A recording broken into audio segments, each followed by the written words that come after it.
Ladies and gentlemen, thank you very much for coming. There's a lot that we are doing and will continue to do here.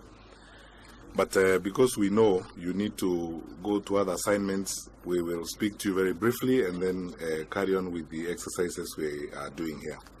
First of all, I hope that all of you will get a brief moment and be briefed here about what our police officers led by the Directorate of Criminal Investigations have been able to do, the arrest of, the confiscation of this machine, the packaging of, counterfeit goods, and so on and so forth. You will see the sugar for yourselves, and you will see what we are talking about.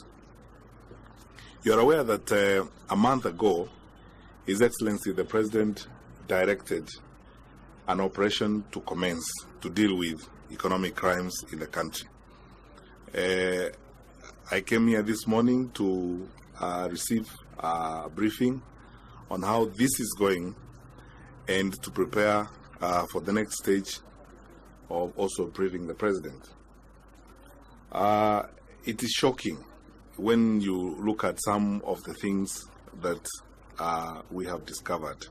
Shocking. Let me be very frank with you. It's shocking what we are doing to our country and what we are doing to ourselves.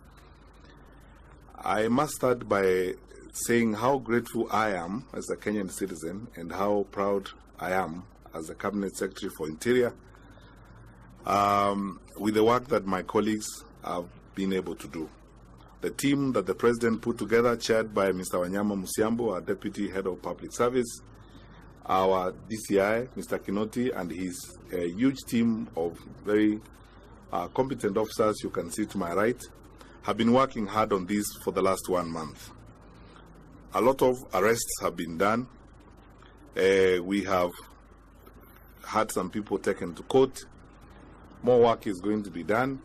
I don't have to discuss details. As I always say, security issues are not to be discussed in great detail at press conferences such as this. But as I said, I am shocked personally at what we are doing to our country. Right from what you're seeing here, the counterfeit sugar, the adulteration of fuel that is going on in some, that has happened in some parts of our country, the level of criminality involved is mind-boggling. That we can do this, that there are people in our society who live this way, who make their money by moving around goods that they know for sure are poisonous, are injurious to our health. And our teams have conducted the necessary surveys, the necessary scientific study of what we have collected. And I want to be frank with the people of Kenya that we have to change the way we live, and we have to tell some of our colleagues we can no longer live this way. We are not going to be polite about this. When you are distributing chemicals, you are selling Kenyans poison that you are purporting to be sugar, and you're making money out of it, you are engaged in murder on a mass scale. And this white-collar crime has continued in our country for a long time. We have firm and clear instructions from the President. And I am here first to assure my colleagues and the DCI that you have the President's 100% support. I am under firm instructions from the President to accord you maximum support in terms of budget resources, in terms of institutional support. And my role as the President's Program Officer in charge of this particular sector of our government, I am here to assure you we will go the whole hog. This is not your usual type of things you have been hearing around. We will investigate, we will come back. This is a different ball game. Take it from me.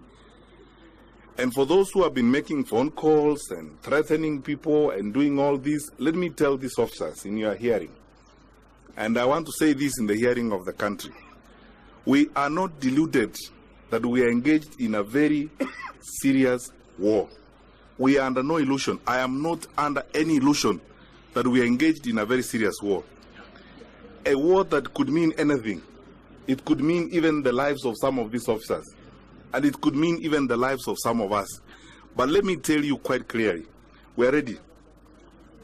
There are people who gave up their lives for this country to be independent. They did not lose their lives in vain. They did not shed their blood in vain, so that we get ourselves to where we are today, where we have people in our midst who are selling poison, sabotaging our economy. The revenue reductions that we have seen in our country, the revenue losses we have suffered as a country, are partly because of this kind of nonsense, this kind of crime. So we are ready for that journey. We will go the whole hog. And we ain't started. You ain't seen nothing yet. It's going to be rough. Let's all be prepared. Put on your safety belt. It's going to be tough. And we are prepared to go. These officers who are here, that's what we are spending time on. We are putting in more resources. We are putting in more support to this team. And we are proceeding. Safari hii, we have to come to an end to this business. It is hurting our economy. It is hurting our health. It's hurting all of us. There are many, many opportunities, innumerable opportunities to make a clean living. We will not have this in our country. And as I said again, we have firm instructions from the President to proceed without fear, without favor, and to spare no effort. So in the coming weeks, as we move forward, you are going to see even much more stiff work on this. Our security team is mobilized sufficiently to do this, and we are moving on. And lastly, I want to tell those who have been engaging in this, because we have sufficient information. Some of you, we are coming for you. But if you know you have been doing some of this, you know you are running factories that are doing this, you probably need to do good to yourself by turning yourself up before we arrive. Because we will. We will come all parts of the country where we have sufficient information. Some of this is happening. We have several operations going on right now. As I said in Busia last week, we have an operation going on the adulteration of fuel, and it's going to continue in a very stiff manner. And we have several operations going on at different sites in the country. So my brothers and sisters, as good stewards, as people who have been entrusted this wonderful country by God, let us look after this country for our children and our children's children. Those of us who happen to be in leadership, our responsibility today is to ensure that we do the right thing for our country. That is going to require courage. We have it. That's going to require focus. We are decided about this. And that is going to require solid support. And we have it in sufficiency from our president. Our president is committed about this. You have heard what he has said several times. And the president's resolve cannot be second-guessed. And the work has now begun. So we made several arrests. We're going to make more. And we will continue to process all these things according to the law, as we are expected to do.